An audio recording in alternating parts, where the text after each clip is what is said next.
Thank you for joining us for this episode of Talking Health in the 406, where we're one community under the big sky. I'm your host, Jennifer Vansickle, longtime healthcare worker turned health educator. On this podcast episode, I found it to be one of the most interesting and insightful ones we've done to date. We all hear about add this powder to your drink, go on this diet, lose weight this way or that way, eat this, not that. It's confusing and it's challenging. Today's guest is Paige Reddan, a registered dietitian out of Bozeman. She counsels people with eating disorders, with diabetes, and more. And not only that, she shares some of her real-life experiences with what she counsels on as well.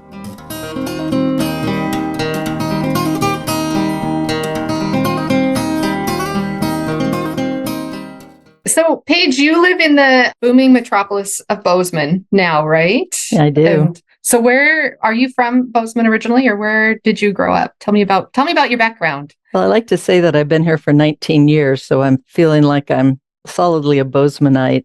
I grew up in Southern California, and I moved to Northern California for graduate school, stayed there and raised 3 children for 20-ish years, and moved to Bozeman in 2004.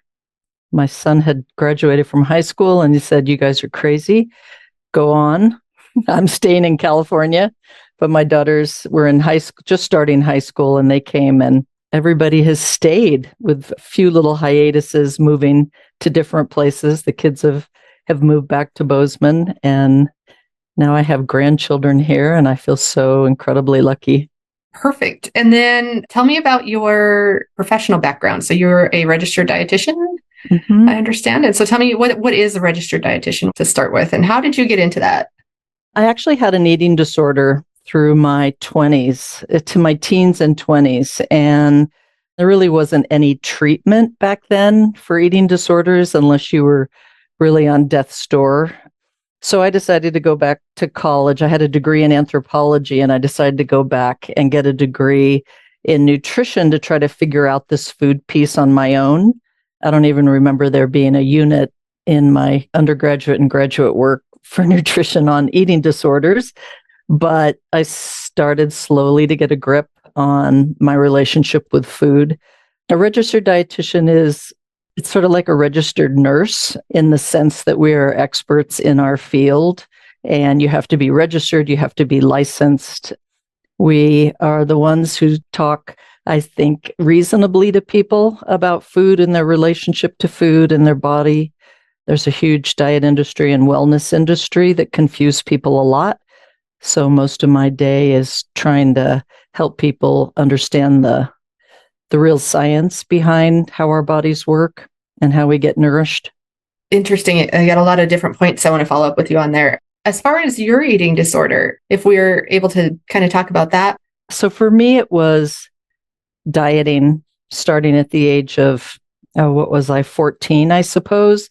Looking at all the magazines that on one page would have a diet and on the other page would have the recipe for chocolate cake, and, Ladies' Home Journal and Self Magazine and the Red Book and all those old publications back then were always encouraging women to keep their figure.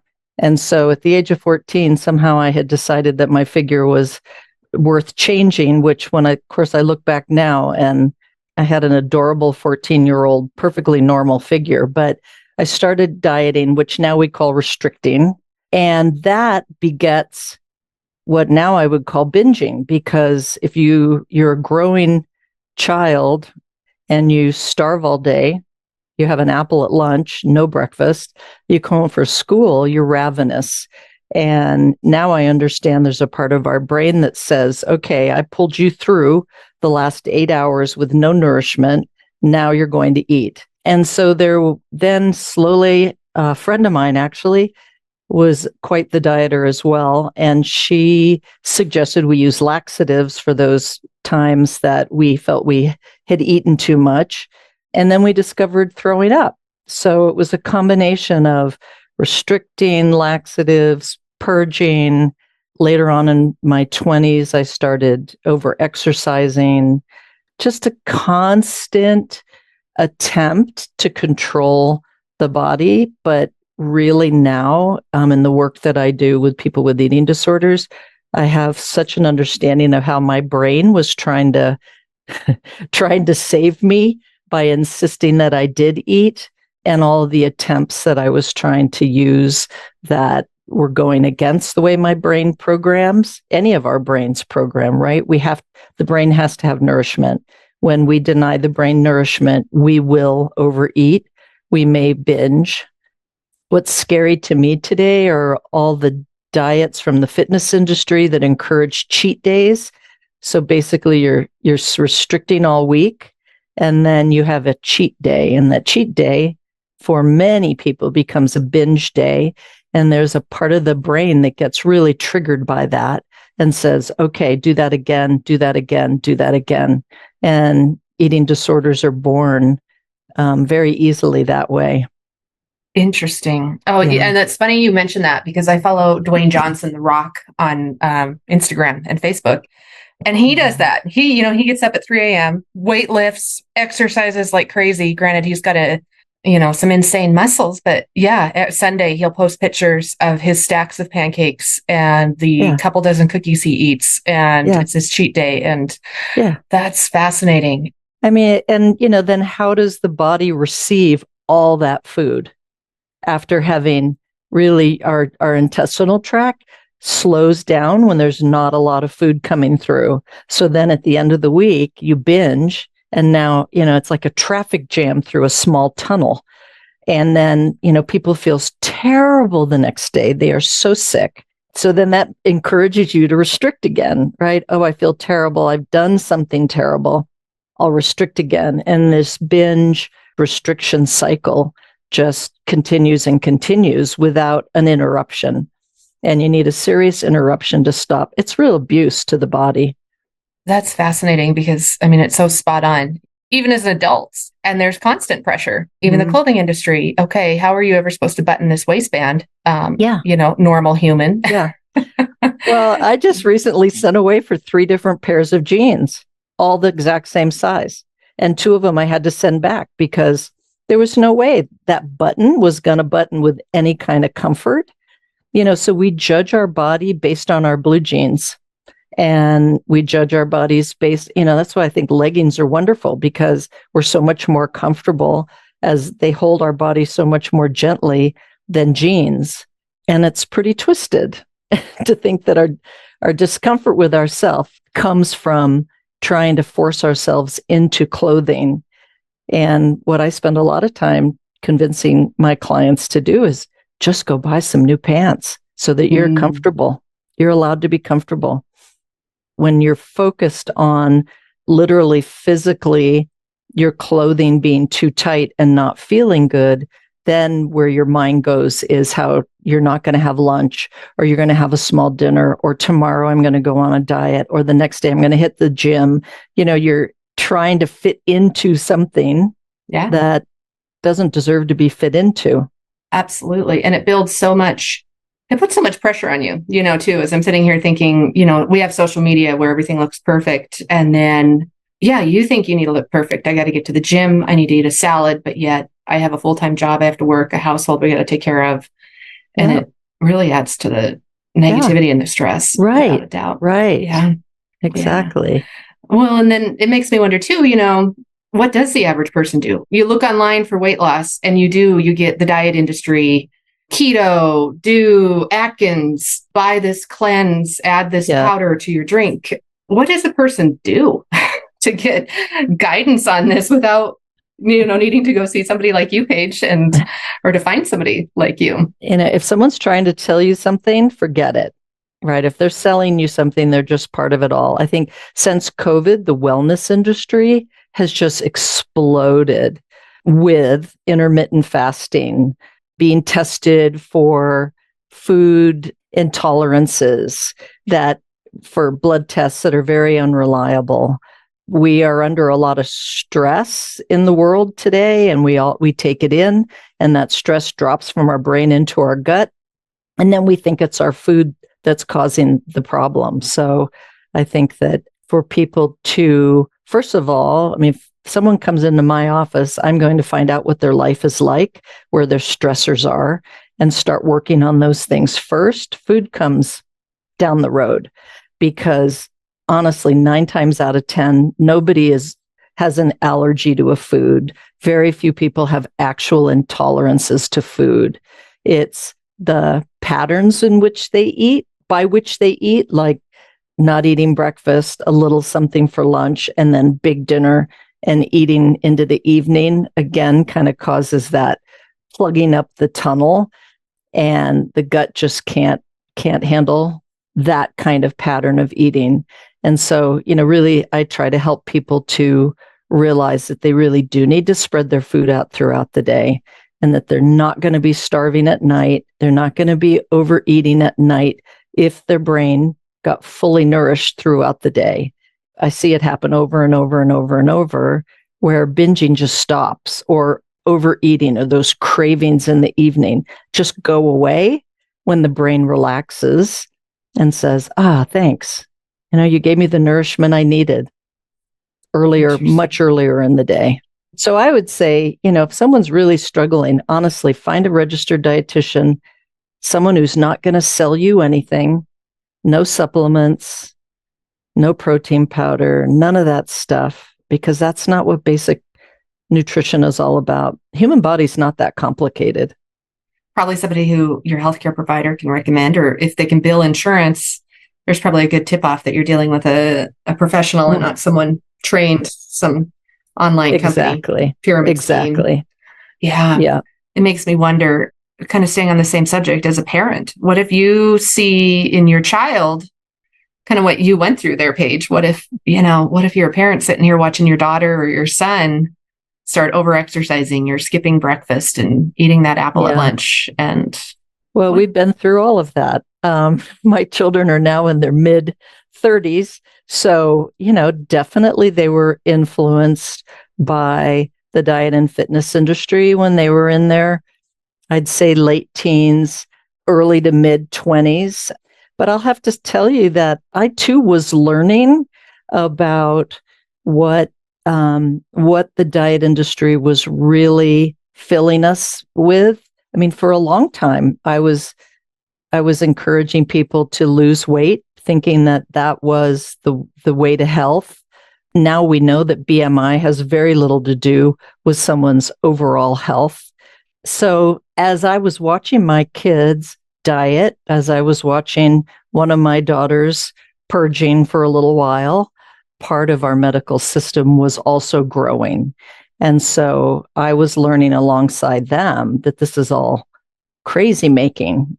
And I would really say the last 15 to 20 years is when we started really looking at the way people are dieting, and how dieting actually has caused what some say there's not an obesity epidemic, but if there were an obesity epidemic, most people who have gained weight over time have been on multitude of diets that you lose 20 pounds, you gain back 25.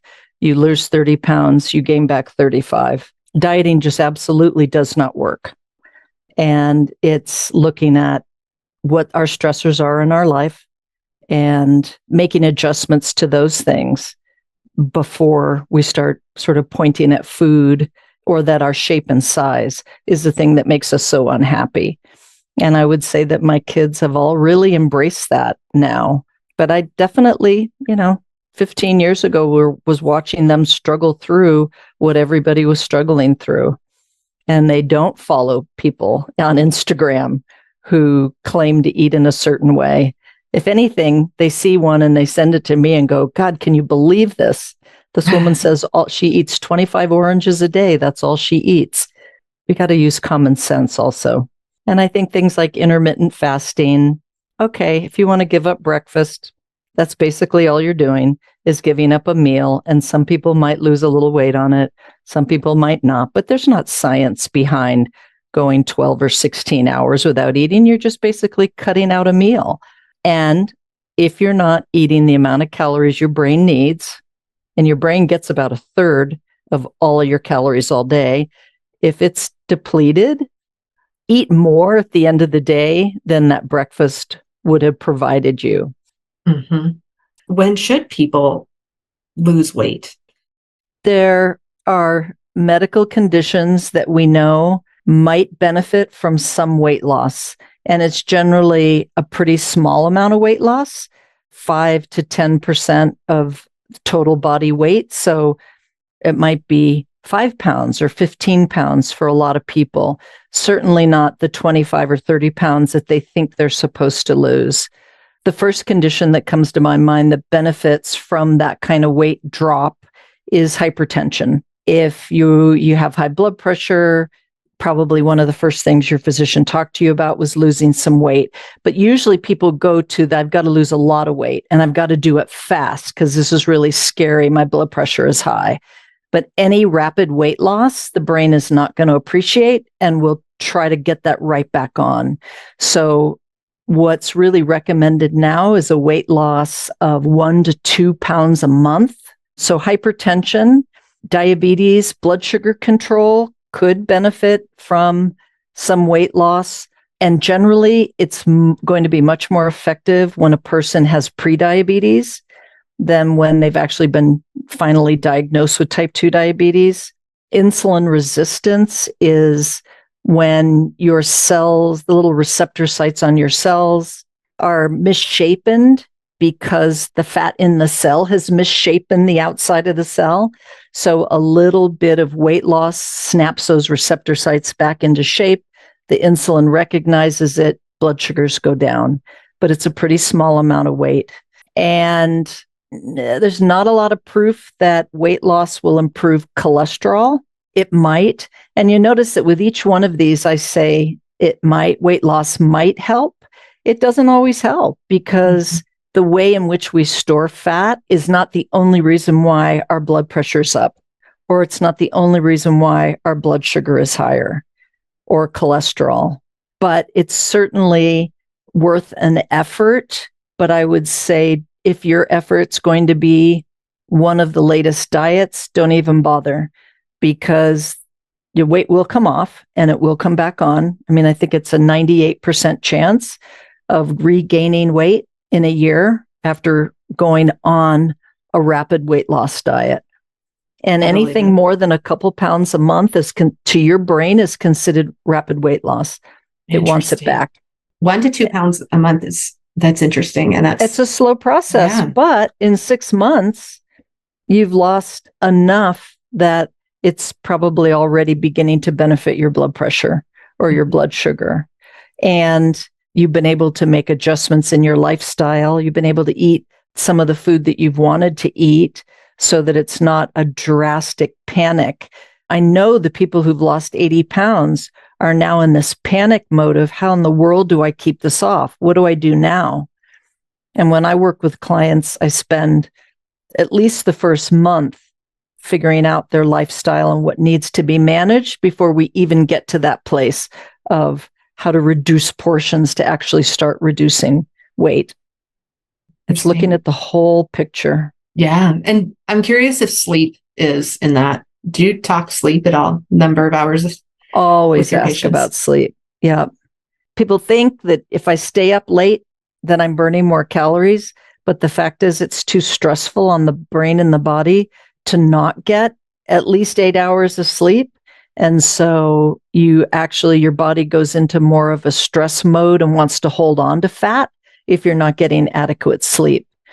And if somebody thinks they have sleep apnea, once you get proper oxygen going into your body through like a CPAP machine, blood pressure can come down, weight can come down, blood sugar could come down because the stress of basically being strangled all night long gets your body secreting massive amounts of stress hormones that then puts your body into this panic mode of let's hold on to everything until we understand what the threat is. And the threat is you're not breathing well. You're not getting enough oxygen to your brain. Looking at their whole life and what's working and what's not working. It's not just about the weight.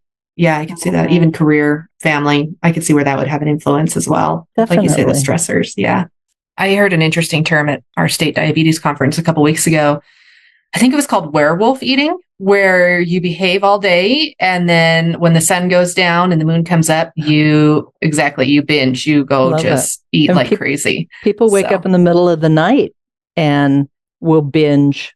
It's not a character flaw. It's not discipline or willpower. It's our brain takes over and says, there is food here and there was a famine during the day, but I know there's food here in this house tonight. So there will be a feast to make up for the famine earlier in the day. You can live that way if you want, but that can become an eating disorder. Or you can just wake up in the morning and have breakfast and then have lunch and then have dinner and have snacks if you're hungry. Yeah. Just like a kid, just like they need snacks. We all probably do still, even grown-ups. And look at the way toddlers eat, really, because we've all had toddlers that sit at that dinner table and they're done. They'll have a bite of this, a bite of that, but they don't need anything more because they fueled themselves intuitively throughout the day. So really, dinner is just really needs to be minimal for them. That's a really good point. There's a lot we need to look at with kids like that. Yes. Probably learn from. When we first met, you used an interesting term that I had never heard before, and it was disordered eating versus eating disorder. Can you talk a little bit about, I think we pretty much have been, but disordered eating, and does that lead to an eating disorder? Yeah. I read recently about 75% of women have disordered eating. Disordered eating is literally, I don't know what to eat. I don't know when to eat. I don't feel good about the way I eat, as opposed to, what do I feel like for breakfast? Ooh, that sounds good. 10:30 rolls around, my stomach's hungry. I'm going to grab some XYZ. Disordered eating is thinking about you're making the wrong choice, thinking about what you could have eaten that was better for you, but you're not really sure what it was.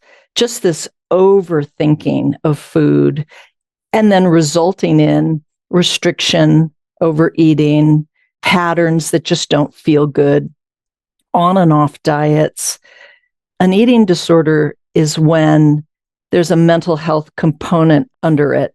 I can't think of a person that I've worked with an eating disorder who didn't have anxiety underneath the eating disorder. So the eating disorder is like this cap on the top of a bottle full of toxins that just kind of seals it off and keeps everything down. Someone actually told me it was like a manhole cover. Their eating disorder was a manhole cover, and you knew that underneath the street was a sewer of stuff.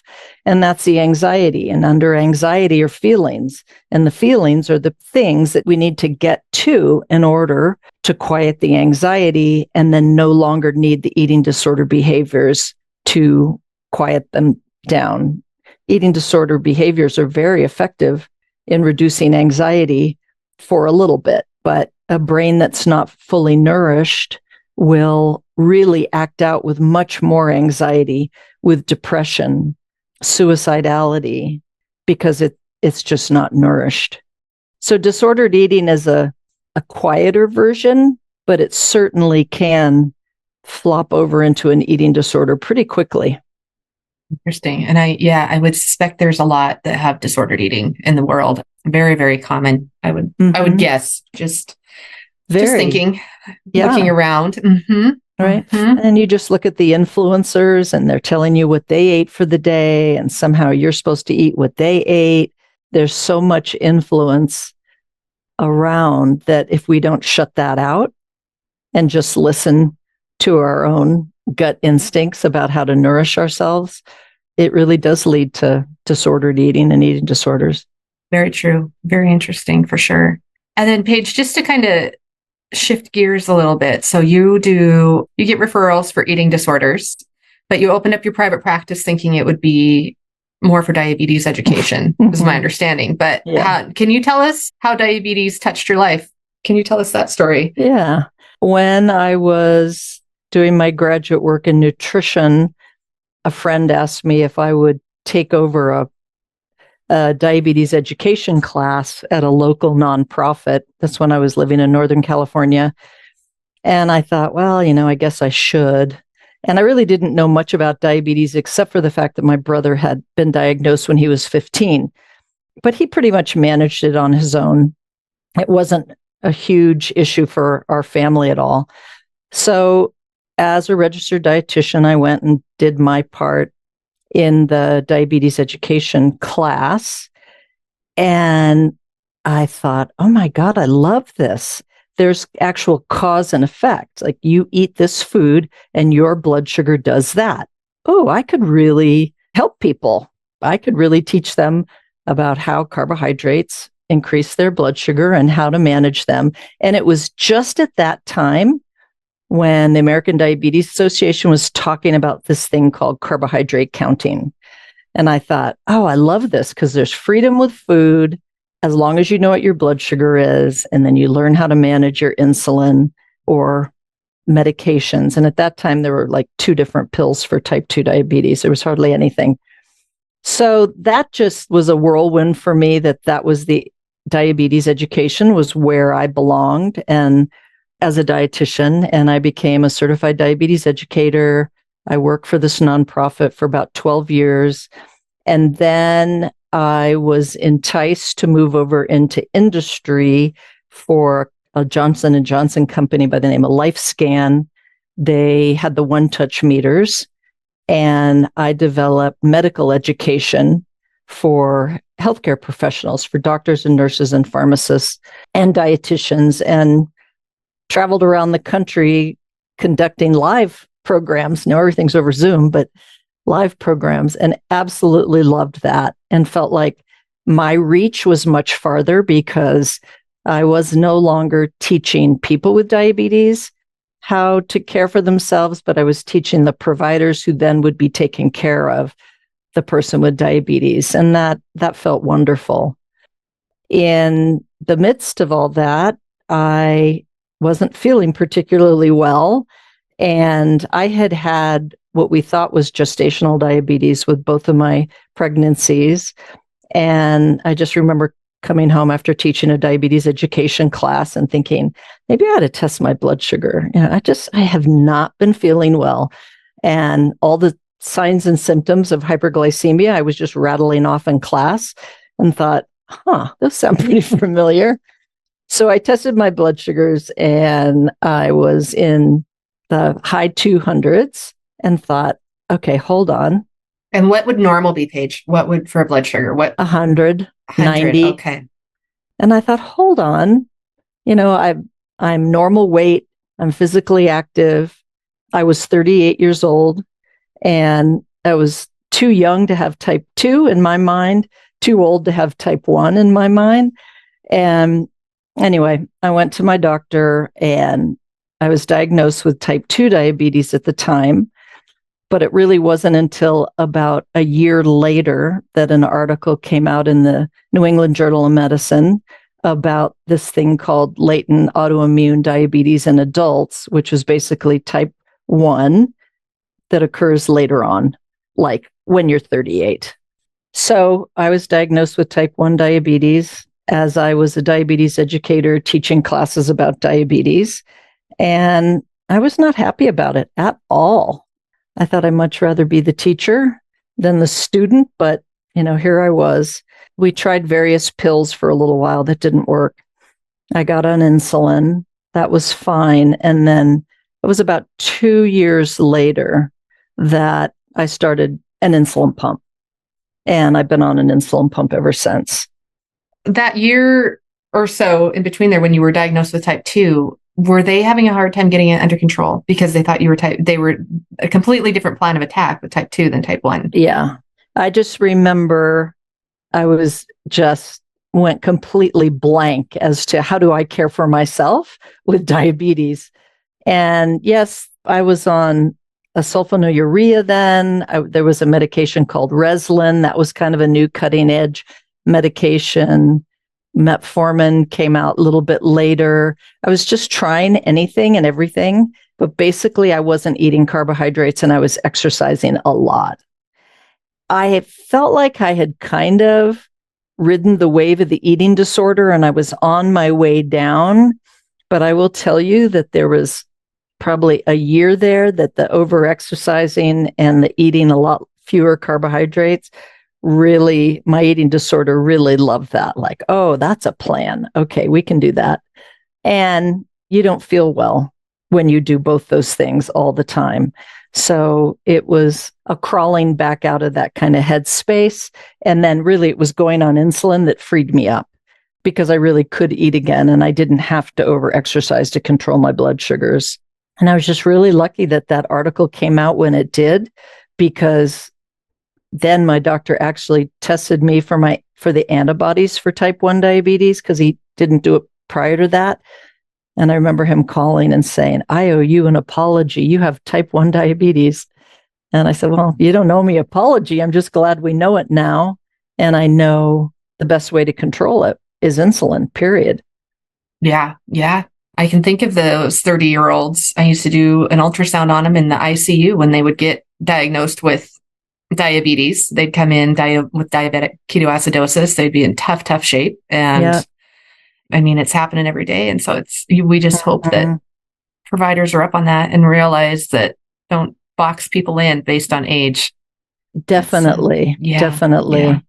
And, I've often said to myself, I wonder what kind of a person with diabetes I would have been if I hadn't had all that education behind me, if I hadn't had all the support of the healthcare professionals that I worked around who were diabetes educators. I had all that support and it was still hard. So, I know when people get diagnosed with type 1 or type 2, they have occasional visits with their primary care or with their endocrinologist. And basically they're on their own to figure out an awful lot of their blood sugar control. And that kind of breaks my heart because I know that it's so hard, but it's not impossible. And I guess what I would say to people is just get as many appointments as you can get and get as much support as you can get until you can both figure it out, because blood sugar control is not mysterious. There's no such thing as brittle diabetes. It's all about managing medications to get your blood sugar under control. It's about knowing how to eat, to how much carbohydrate to eat at a time based on your medication to get your blood sugar in control. If anybody is feeling, that it's just this wild ride, then they need to sit down with someone, with a diabetes educator who's got the time to spend with them to say, all right, this is the way my diabetes looks. I need help. And it's not about weight loss. It is about managing medications and knowing how to spread your carbohydrates out in order to get the control that you really need. That's the thing too, is the diabetes education is available. I mean, it's available at every major medical center. It's available in a lot of your small towns, Big Sandy, Miles City, Red Lodge. You've got them. Yeah. They're everywhere. And even if it's not someone local, you can hop on the computer or hop on the phone and do a virtual visit. And a diabetes educator could be your doctor, but it also could be a nurse. It could be a dietitian.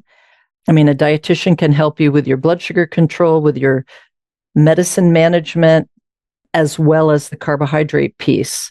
Yeah. And now, of course, you can find everybody virtually. Yeah. Yeah. And I know we really push a team approach, take advantage of your pharmacist. See if your pharmacist can work with your doctor, or, there's a lot of facilities, great places in our state where pretty much the physician hands over the power of prescribing to a pharmacist. Okay, you've got chronic kidney disease, or your kidneys are starting to show issues. Here's your pharmacy consult. They're going to be the ones to prescribe, and let the pharmacist practice at the peak of their license. Yes. And take advantage of that. Yeah. And then exactly the nutrition. So, Christmas, how are you going to handle that? Thanksgiving, what are you going to do? It's challenging for all of us, but especially I would think with diabetes and in particular. Yeah. Perfect. And so you have your own basically private practice, Paige, in Bozeman, and it started with diabetes, the primary focus, but then how on earth did you end up kind of becoming more of an eating disorder facility or go-to place? Yeah. When I decided that I was going to stop traveling and stay and enjoy Bozeman more during the year, I decided I'd open up a private practice, and diabetes education was basically what I knew.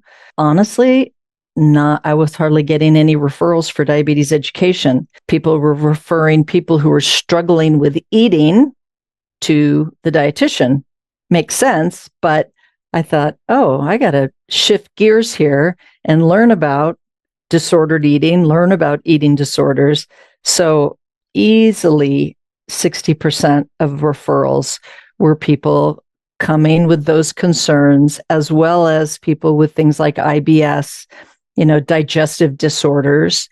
To this day, still love a diabetes referral. I love helping people get on insulin pumps and help them manage their insulin.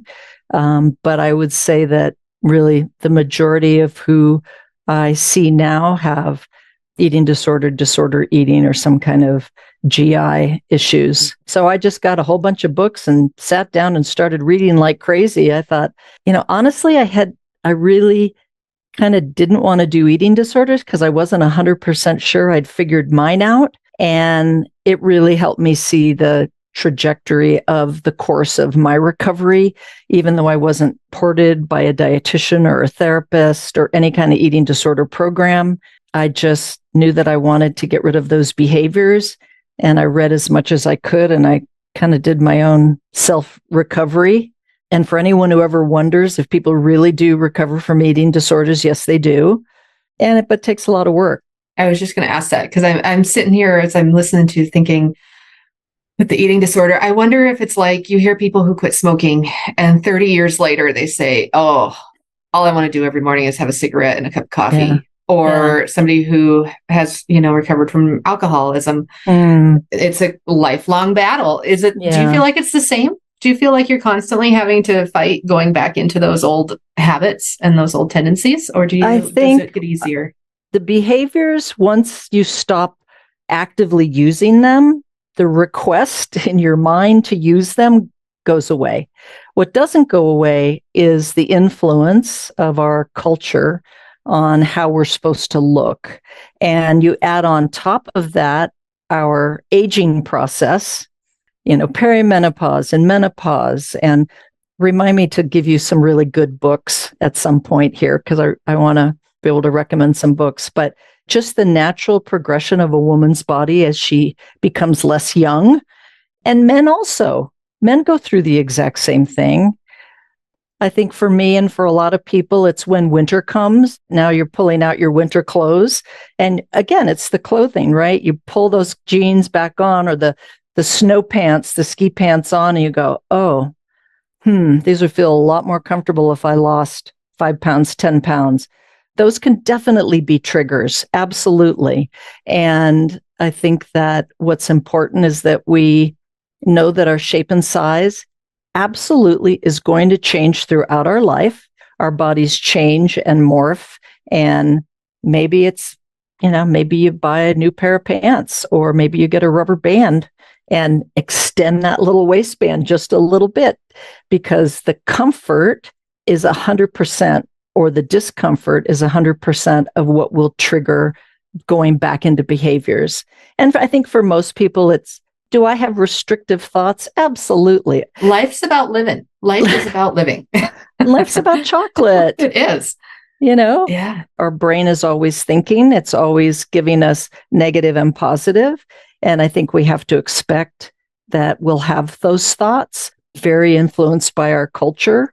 But we don't have to act on them. And the more we don't act on them, the less loud they are. They become quieter and quieter and quieter over time. Yeah. Boy, all that just rings so true. I mean, it's unbelievable, Paige, definitely. As you say that, yeah, you're exactly right with the winter clothes. And this would be better if I just lost 5 pounds. Maybe if I, lost 7% of my weight, and it's funny. I think I have a husband that travels a lot, and he loves to bring home t-shirts, and I've got him trained where hold the t-shirt up. If it's a man's t-shirt, a man's cut, I need a medium or maybe even a small. Yeah. If it's a women's cut, I need a large or an extra large. Yeah. And I got a t-shirt recently that somebody gave me, and it's a women's medium, and it fits my 9-year-old daughter who is 75 pounds beautifully. Yeah. And it's like, are you, Are you kidding? So that's it, right? I ordered a t-shirt online with a big old honeybee on it. And the same thing, I think it could probably fit my 5-year-old granddaughter. Clothing sizes, and that's even happening for men now. Men's clothing sizes very much are changing. It depends on where in the world they're being made. And I think that for us to judge ourselves based on how an article of clothing fits is just something we need not do to ourselves. That makes a lot of sense. Absolutely. Well, Paige, you've given a lot of fantastic information. And yeah, we will definitely get those books from you, and we'll have them posted on our website, talkinghealthinthe406.mt.gov. And actually, if you want to tell us about those books too, we would love to hear some of the ones you recommend. And okay. When it comes to eating and body image and making sense of the real science, Christy Harrison's book, The Anti-Diet, can't recommend it more.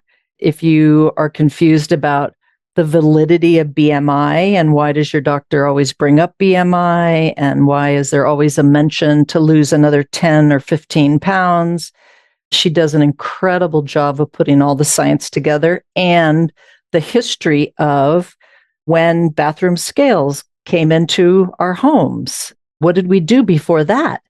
Just the health trajectory of heart disease and obesity, and really how even medically we're going to be changing the words obesity and morbid obesity, because it implies that everybody who is not at a perfect BMI is somehow unhealthy. She goes into great detail as to how misleading all of that is. She has another book called The Wellness Trap. If you're at all interested in making sense of what are all these potions that are being sold to us, what is backed by science, what is not backed by science, The Wellness Trap is just filled with great information that will allow you to clean out your cupboards of all the supplements that perhaps you've purchased over time and realize that our gut does a fine job of cleaning itself. We don't need to involve ourselves in cleaning out our colon, except for maybe a colonoscopy every, 10 years or whatever it is. So The Wellness Trap is Christy Harrison. And then the book for women specifically is called The Upgrade, and it's Luann Brazelton. She's a psychiatrist. She talks about the reproductive years of a woman who then moves into her 40s, early 50s that we call perimenopause. She calls it transition. And then the woman then moves into menopause, which she calls the upgrade. That book sounds really fascinating. Definitely. It's fascinating. Yeah. For myself and the crew behind the scenes at Talking Health in the 406, we want to thank Paige so much for this interesting conversation and taking the time to share with us. If you would like more information on what was discussed today, visit our website at talkinghealthinthe406.mt.gov. Until next time, take care.